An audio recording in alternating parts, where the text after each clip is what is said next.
صحابی ہے، یا رسول اللہ تنگی ہے رزق کی، کوئی وظیفہ بتائیں۔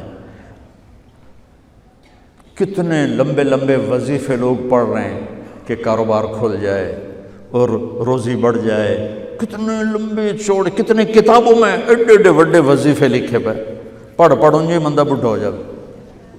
میں قربان جاؤں یا رسول اللہ آپ کی شفقتوں پر، آپ کی رحمتوں پر، سنو یہ کرو، میری بات نہیں ہے، میرے نبی کی بات ہے۔ تجربے کی وجہ سے کرو گے تو کچھ نہیں ملے گا، یقین سے کرو گے تو دروازے کھلتے دیکھو۔ کہ یا رسول اللہ ارید ان یوسع علی رزقی، میں چاہتا ہوں میری روزی کھل جائے۔ تو آپ نے کہا ادم علی الطہارہ یوسع علیک رزقک، تو باوضو رہا کر تیرا رزق کھل جائے۔ کوئی زور لگتا ہے وضو؟ تمہارے ہاں تو سردی ہوتی ہی کوئی نہیں کہ بھئی ٹھنڈا پانی ہے کیسے وضو، یہ تو ہمارے لیے مسئلہ ہے کہ بھئی ٹھنڈا پانی ہے کیسے وضو کرو۔ وہ ہمارے گاؤں کا مراسی مجھے مل گیا، میں نے کہا چل نماز پڑھے گی، نہیں جی میاں جی سردی بڑی، نہ لے جاؤں سردی بڑی، مراسیوں کو سردی زیادہ لگتی ہے۔ میں نے کہا نہیں آج تک نماز پڑھا کے چھڑنا ہے۔ میں اس کو لے کے جب وہ ٹوٹی پہ بیٹھا نا، جو ہی ہاتھ پہ پانی، اوہ حالے ہو ٹھنڈا پانی، اوہ حالے ہو ٹھنڈا پانی۔ تمہارے لیے تو یہ مسئلہ بھی نہیں کہ ٹھنڈا پانی۔ میرے نبی کی یہ سارا مجمع لے لو، یہ اوپر مستورات لے لیں، ادم علی الطہارہ یوسع علیک رزقک۔ میرے نبی نے فرمایا باوضو رہنا شروع کر دے، اللہ تیرا رزق کھول دے گا۔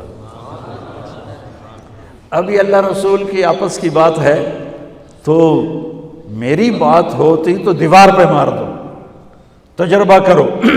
نبی کی بات کو تجربہ کر کے نہیں کرتے، یقین کے ساتھ کرتے ہیں۔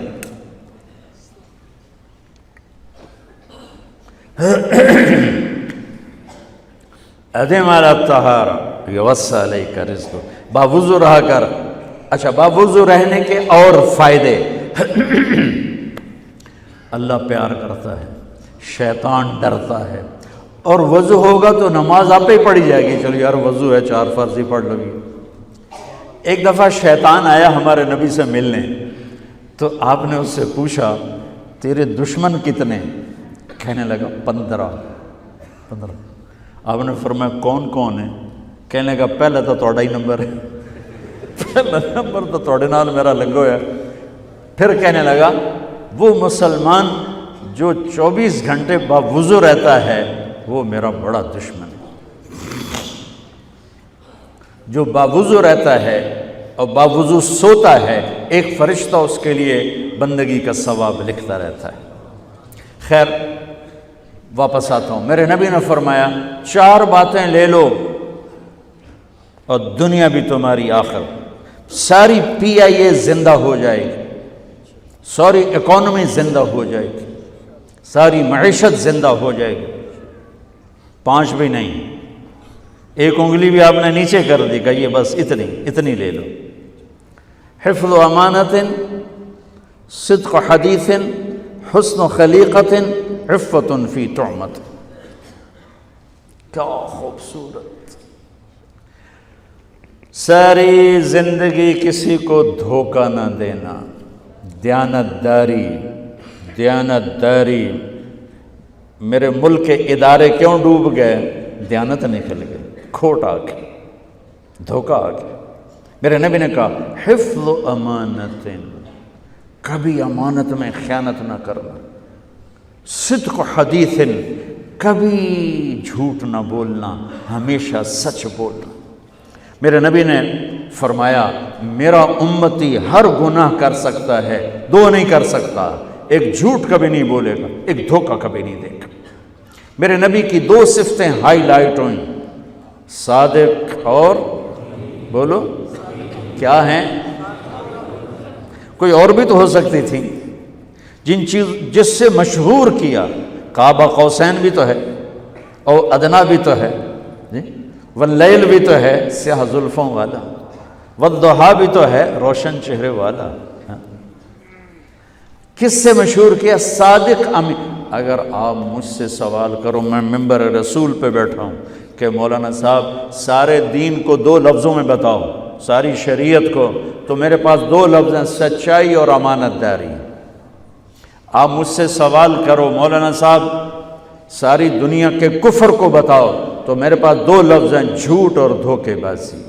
جھوٹ اور خیانت، پوری دنیا کا کفر ان کے اندر چھپا ہوا ہے۔ سچائی اور دیانتداری، پوری دنیا کا اسلام اس کے اندر چھپا ہوا ہے۔ دیانت اور سچائی یہ بیج کی طرح ہے، اور پورا اسلام پھر باغ بن کے پھلتا پھولتا ہے۔ جھوٹ اور دھوکہ یہ بھی بیج کی طرح ہے، پھر اس سے کفر کا جنگل کانٹوں بھرا جنم لیتا ہے۔ میرے معاشرے سے جھوٹ نکل جائے، دھوکہ نکل جائے، یہ پاکستان جنت کا ٹکڑا ہے۔ اور یہ حکومت کے بس کا نہیں ہے کہ وہ سب کو سچ بلوائے، یہ مجھے کرنا ہے، یہ مجھے کرنا ہے، میں نے اور آپ نے اس کو شروع کرنا ہے۔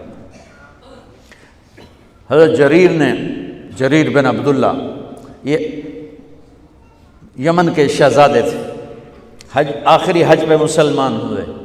اپنے نوکر سے فرمایا گھوڑا خرید کے لا، میں پیسے یہاں پیمنٹ کروں گا۔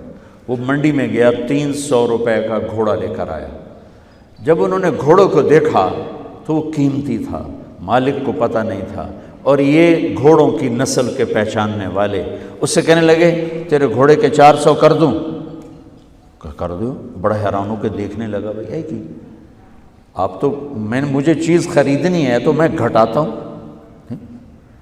اور اجمل نے بیچنی ہے تو یہ اس کی قیمت بڑھاتا ہے، اور یہاں خریدار کہہ رہا ہے 400 کر دوں؟ وہ کہنے لگے کر دو۔ کہ 500 کر دوں؟ کہنے لگا کر دو۔ کہ 600 کر دوں؟ وہ تھوڑا تھوڑا گھبرانے لگا، بھئی یہ چکر کی ہے۔ 700 کر دوں؟ 800 کر دوں؟ وہ کہنے لگا حضور تسی لینا تے لو، پر میرا مذاق تھا نا، تسی اٹھو، کدی لین والے بھی پیسے بتائے، تسی میں نے 300 دے میں جاواں۔ کہنے لگے اس کو 800 دے دو اور گھوڑا باندھ دو۔ وہ حیران، خوشی سے چھلانگے مارتا ہوا گیا۔ تو جب وہ چلا گیا تو نوکر نے پوچھا میں جب 300 میں سودا کر کے آیا تھا تو 500 کس خوشی میں بڑھائے؟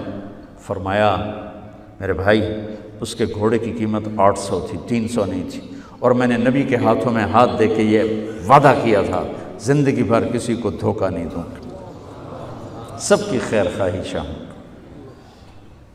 تو بھائیو میرے اداروں میں کس ٹیلنٹ کی کمی نہیں، صلاحیتوں کی کمی نہیں، دیانت کی کمی ہے، قوت عمل کی کمی نہیں، سچائی کی کمی ہے۔ حجاج بن یوسف ایک ظالم گورنر گزرا ہے، اس کے خلاف بغاوت ہوئی، وہ ناکام ہو گئی۔ تو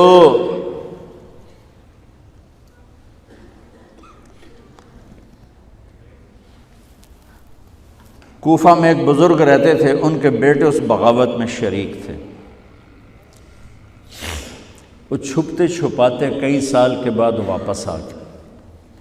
ابن خراش ان کا نام تھا۔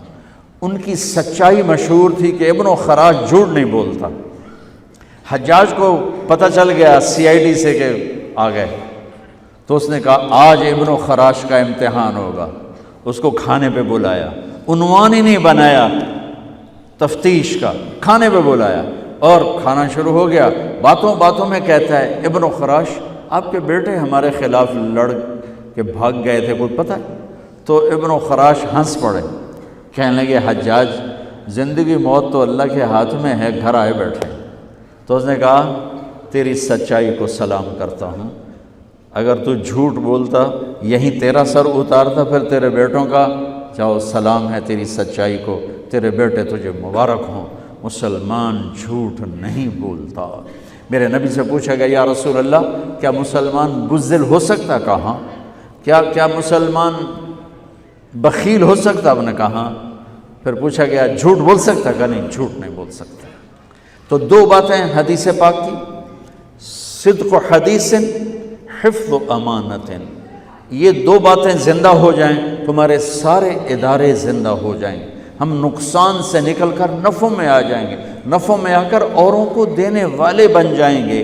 اس ملک میں اتنے خزانے اللہ نے چھپائے ہیں، اور اس ملک میں اتنے اللہ نے استعداد والے لوگ پیدا فرمائے ہیں، صرف 2 چیزوں سے ہم مار کھا رہے ہیں، ہمارے جو ادارے ڈوب رہے ہیں، وہ گلگت سے لے کر گوادر تک، اس میں وسائل کی کمی نہیں، سچائی کی کمی ہے، دیانتداری کی کمی ہے، اور یہ ریلیٹڈ ہے رب ہونے کے ساتھ کہ ہم نے اللہ کے رب ہونے میں شک کیا تو ہم غلط راہوں پہ چل پڑے۔